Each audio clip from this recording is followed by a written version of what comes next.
power within you. Kama hakuna nguvu ndani mwako. And that's why the Bible says Sababu Biblia inasema in the book of Ephesians 3:20 Efeso 3:20 that unto him is able na kwake kuna uweza to do things exceedingly kufanya mambo zaidi abundantly above all zaidi ya yote that we may ask or think. tunaweza omba au kufikiria. Praise the Lord. Amen. Hallelujah. Amen. It doesn't matter what you think about. Haijalishi kile unachofikiria. It doesn't matter what you ask about. Haijalishi kile unachouliza. There is a turnaround about power. Kuna kubadilishwa katika nguvu. Praise the Lord. Amen. If you are a Pentecostal, I want you to understand this. Kama wewe ni Pentecost, nataka uelewe hili. And that's why we want to preach the gospel of Pentecost. Kwa sababu tunataka tuhubiri injili ya Pentecost.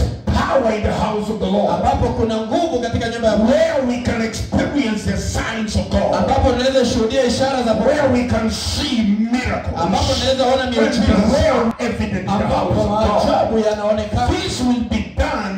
Hili litawezekana. Hallelujah. Amen. When there is power within us. Kama kuna nguvu ndani mwetu. When you lack power, unapokosa nguvu, you cannot pray. huwezi omba. When you lack power, unapokosa nguvu, you cannot worship. huwezi I don't know whom I'm talking to. For you to capture the glory of God, so that his habitation get residence in the house, you will be determined by the power of the altar.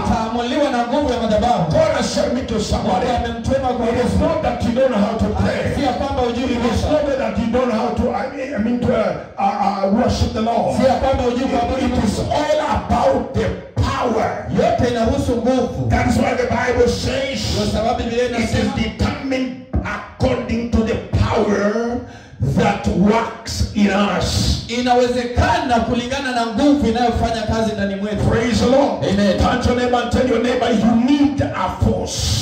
Ambia jirani ya kwamba unahitaji msukumo. Hallelujah. Amen. That you need some kind of power. Ya kwamba unahitaji aina fulani ya nguvu. Hallelujah. Amen. So that you can release what God has put in you. Ili ukaweze kuachilia kile Mungu ameweka ndani mwako. Praise the Lord. Amen. Hallelujah. Amen. Remember, I'm preaching about to God be the glory. Kumbuka nahubiri kuhusu Mungu kwa utukufu. Praise the Lord. Amen. The Bible says in verse 21, Biblia inasema mstari wa 21, unto him be the glory in the church of Christ Jesus through all generation and without end. Naam, atukuzwe katika kanisa na katika Kristo Yesu hata vizazi vyote vya milele na milele. Praise